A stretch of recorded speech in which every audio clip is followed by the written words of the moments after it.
আকাশের তারাগুলি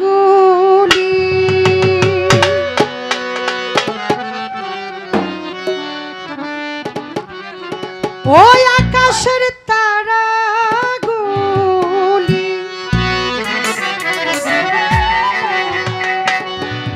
আকাশের তারাগুলি ঝিলিমিলি ঝিলিমিলি জ্বলছে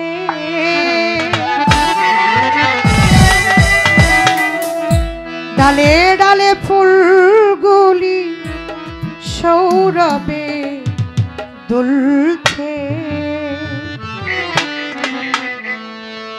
রাসূল এসেছে হাবিব এসেছে রাসূল এসেছে হাবিব এসেছে আকাশের তারাগুলি জান্নাতের তারাগুলি আকাশের তারাগুলি জান্নাতের তারাগুলি ঝিলিমিলি ঝিলিমিলি জ্বলছে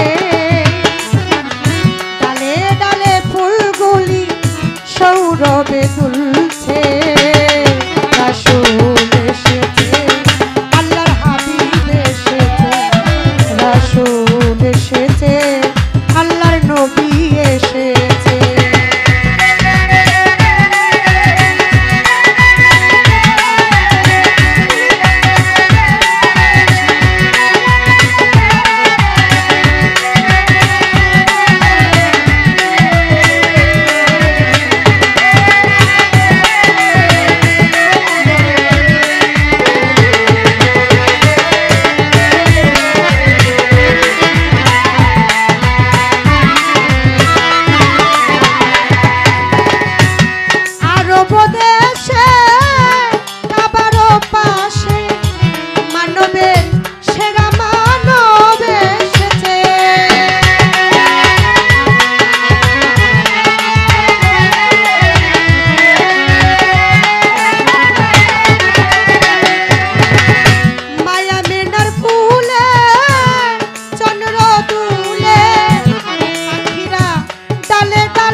নবীজির প্রেমে যে মজেছে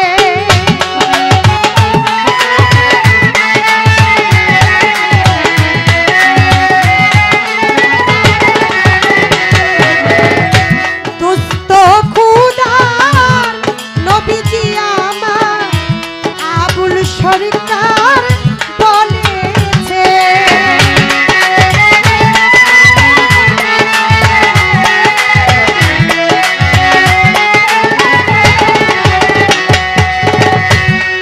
নবীজির কদমে। আসলে আমরা বর্তমান নবীজির কদম কোথায় পাই? এই যে আমরা আসছি আউলিয়া উলিয়ার দরবারে। আমার দয়াল নবী বলে গেছে আমি যখন চলে যাব তখন আসবে বেলায়েতের যুগ। তো কিছু সাহাবারা আমার দয়াল নবীকে বলেছিলেন, হুজুর আপনি চলে যাবেন, আমরা কি আপনার দিদার আর পাবো না, আপনার দর্শন পাবো না? তখন আবার দয়াল নবী বলেছিল, আমি যখন চলে যাব তখন রেখে যাব আহলে বায়াত পাক পাঞ্জাত।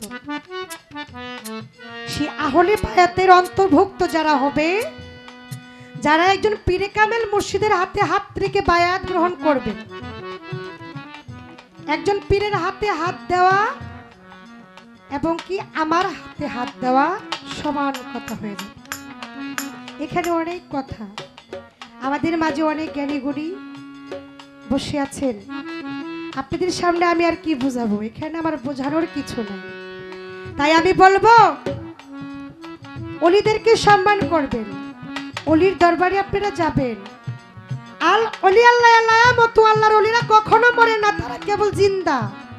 তারা ইচ্ছা করলে অনেক কিছু করতে পারে, অনেক কিছু। আমাদের হযরত শাহ সুলতান কমরউদ্দিন রুমি, উনার অনেক অনেক অনেক ঘটনা উনি করে গেছেন। মদনা রাজাকে লাস্ট পর্যন্ত তাকে কেরামতি না, আল্লাহর রহমত, আল্লাহর অলি একটা রহমত। আল্লাহর অলি যা করতে পারে সাধারণ মানুষ তা করতে পারে না। তাই মদনা রাজা আমার সুলতান বাবার কাছে বায়াত গ্রহণ করেছিলেন এবং কি ইসলাম কবুল করেছিলেন। একজন অলি পারে একটা বেদিনকে দিনে আনতে। তাই আমি বলবো এই কথাগুলো বলার একটাই উদ্দেশ্য, আমরা ইউটিউব চালু করলে দেখা যায় অনেক মাজার ভাঙচুর হচ্ছে। আসলে বাবারা এটা ঠিক না, আল্লাহর অলিদের মাজার ভাঙচুর করাটা ভালো না, এটা ভালো দেখা যায় না। আমি বলবো আল্লাহর অলিরা ওনারা খারাপ মানুষ না, ওনারা ভালো মানুষ ছিল, মানুষ যাদের ভিতরে সকল কিছুর হুঁশ ছিল তারাই হলো আল্লাহর অলি। তাই আমি বলবো যারা আহলে বায়াতে অন্তর্ভুক্ত হন নাই তারা আহলে বায়াত গ্রহণ করবেন, তারাই বুঝবেন যে অলির কদরটা কতটুক। তাই কবি সেখানে গান লিখেছে, আমি গানটি গাওয়ার জন্য চেষ্টা করছি। ধন্যবাদ। নবীজির কদমে